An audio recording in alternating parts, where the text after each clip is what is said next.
அனைவருக்கும் வணக்கம். இன்றைக்கு நாங்கள் படித்தது பிடித்த பகுதியில் என்ன பார்க்க போகிறோம் என்று சொன்னால், படிக்க தொடங்குகிறார்கள், வாசிக்க தொடங்குகிறார்கள், என்ன வகையான புத்தகங்களை வாசிக்கலாம் என்று சொல்ல போகிறேன். முதல் விஷயம், வாசிக்க தொடங்குகிற அந்த புத்தகங்கள் சின்ன புத்தகமாக இருந்தால் நல்ல. ரெண்டாவது, அந்த மொழிநடை, அந்த புத்தகம் எழுதியிருக்கிற மொழிநடை ஈஸியாக விளங்கக்கூடியதாக இருக்கணும். மூன்றாவது விஷயம், இங்கிலீஷ் புத்தகம் வாசிக்கிறார்கள், சிம்பிள் இங்கிலீஷில் எழுதின புத்தகங்களாக வாசிக்கிறேன் எல்லாம். அதுக்கு இப்போ அண்மை காலங்களாக வந்த புத்தகங்கள் வாசிக்கிறது ஈஸியாக இருக்கும்.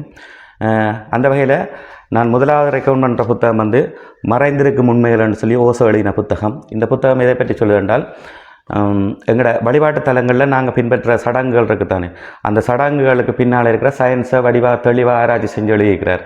உதாரணத்துக்கு எங்களோட சைவ கோயில்கள் எடுத்துக்கொண்டால் அந்த கோபுர அமைப்பு ஏன் அப்படி இருக்குது, அந்த உள்ளுக்கு ஏன் அந்த வளைவுகள் என்னத்துக்காக வேண்டி இருக்குது, கோயிலுக்கு உள்ளே நாங்கள் நுழையக்குள்ளே அந்த மணி அடிச்சுட்டு உள்ளுக்கு போகிறது, ஐயா பூசை வைக்கக்குள்ள மணி ஏன் இடையில் அடிக்கிறார், அந்த தூபங்கள், அந்த மனம், அந்த வாசத்துக்கு பின்னால் இருக்கிற சயின்ஸ், அப்படி ஒவ்வொரு விஷயமும் இன்ட்ரெஸ்டான ஃபேக்டை வடிவ ஆராய்ச்சி செஞ்சு எழுதியிருக்கிறார்.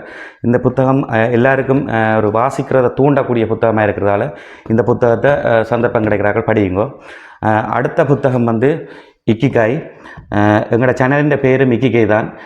இக்கிகையின் மீனிங் என்னன்னு சொல்லி சொன்னால், வாழ்க்கையின் அர்த்தம், பர்பஸ் ஆஃப் லைஃப் அல்லது மீனிங் ஆஃப் லைஃப் தான் அதோட மீனிங்.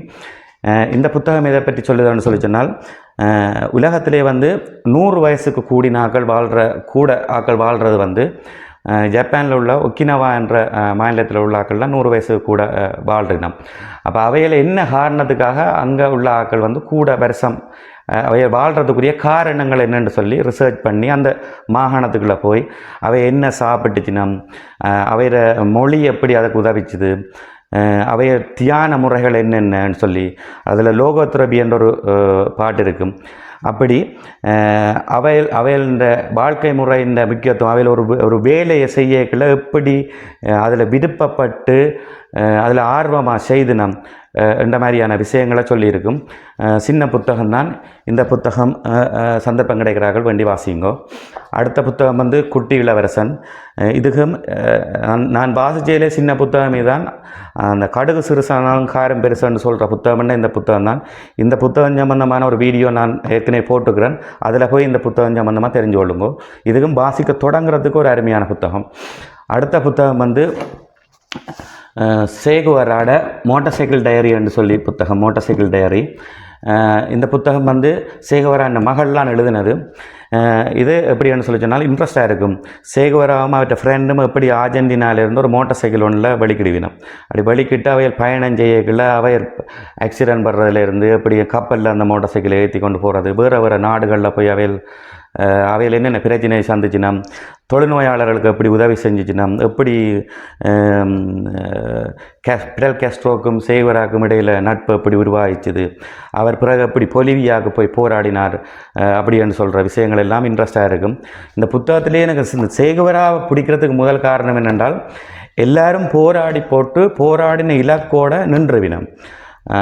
ஆனால் இவர் பிடல் காஸ்ட்ரோட சேர்ந்து கியூபாவுக்கு விடுதலையை எடுத்து தந்தோடு நிற்காமல், அவருக்கு விவசாயத்துறை அமைச்சர் அப்படிலாம் அமைச்சு பதவி அனுபவித்தாலும் கூட அந்த பொலிவியாவில் மக்கள் பாடுபடுறாங்க, கஷ்டப்படுறாங்கன்னு சொல்லி போட்டு தன் உயிரையும் அங்கே தியாகம் செஞ்சவர் அந்த பொலிவியா மக்களுக்காண்டி. அதாவது ஒரு தண்ட நாடும் இல்லை, பிறந்த நாடு அர்ஜென்டினா போராடின அந்த கியூபாக்காண்டி. அதுக்கு பிறகு அவர் நின்றுக்கலாம் அந்த அமைச்சு பதவிகளை அனுபவிச்சு கொண்டு. அதையும் விட பொலிவியாவில் மக்கள் பாடுபடுறாங்கன்னு சொல்லி அங்கேயும் போய் அவைக்கும் உதவி செஞ்சது. இன்ட்ரெஸ்டான புத்தகம் மோட்டார் சைக்கிள் டைரி. இதில் நல்ல ஃப்ரெண்ட்ஷிப்பின் முக்கியத்துவம் இந்த புத்தகத்தில் இருக்குது. சந்தர்ப்பம் கிடைக்கிறார்கள் வேண்டி வாசிக்கலாம். அடுத்த புத்தகம் ஜொனத்தன் லிவிங்ஸ்டன் சீகல் என்று சொல்லி ரிச்சர்ட் பேச்சலின புத்தகம். ஒரு மோட்டிவேட் பண்ணுற புத்தகம். இந்த புத்தகம் எதை பற்றி சொல்லுதுன்னா, எல்லா பறவைகளும், கடல் பறவைகள், சீகல்ன்றது கடல் புறா, எல்லா பறவையும் தாங்கள் வளமை போல் அந்த கடற்கரைக்கு போகிறது, அதில் கிடக்கிற ஒரு மீனை கொத்தி சாப்பிட்றது, இல்லை நத்தையோ புழுக்களை போய் சாப்பிட்றது, பிறகு நடக்கிறது, கொஞ்சம் தூரம் தான் பறக்கிறது, பிறகு போய் தங்களோட கூட்டில் அடைகிறது. இதையே வேலையாக செய்து கொண்டிருக்கல ஜொனத்தன் லிவிங்ஸ்டன் என்று சொல்லி அந்த சீகள் வந்து யோசிக்கும், எங்களுக்கு 2 சிறகு இருக்குத்தானே, நாங்கள் பறக்கக்கூடாது என்று சொல்லி பறக்கணும், உயர பறக்கணும், பிறகு அந்த தண்ணிகளை வந்து டைவ் அடிக்கணும்.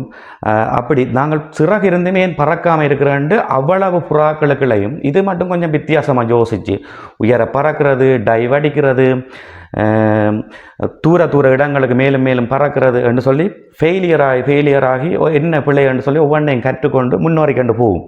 அது மட்டும் இல்லாமல் தான் பழகின விஷயத்தை தன்னை சீடர்களுக்கு, தன் சக பறவைகளுக்கும் அதை படிப்பிக்கும். எப்படி பறக்கிறது, சிறகு எப்படி வச்சுக்கொள்ளணும், வளைகிறதுக்கு எந்த சிறகு எப்படி என்ன ஆங்கிளில் வச்சுருக்கணும் அப்படி என்று சொல்வார். இந்த புத்தகம் 5 புத்தகம் வாசிக்க தொடங்குறார்கள் ஏதாவது ஒரு ஓர்டரில், அல்லது உங்களுக்கு இதை விட வேறு புத்தகங்கள் பிடிச்சிருந்தாலும் சின்னனா வாசிக்க தொடங்கினா அப்புறம் ஒரு புத்தகம் முடிய அடுத்த புத்தகம் என்று சொல்லி வாசிக்க சொல்லி தூண்டும். நன்றி.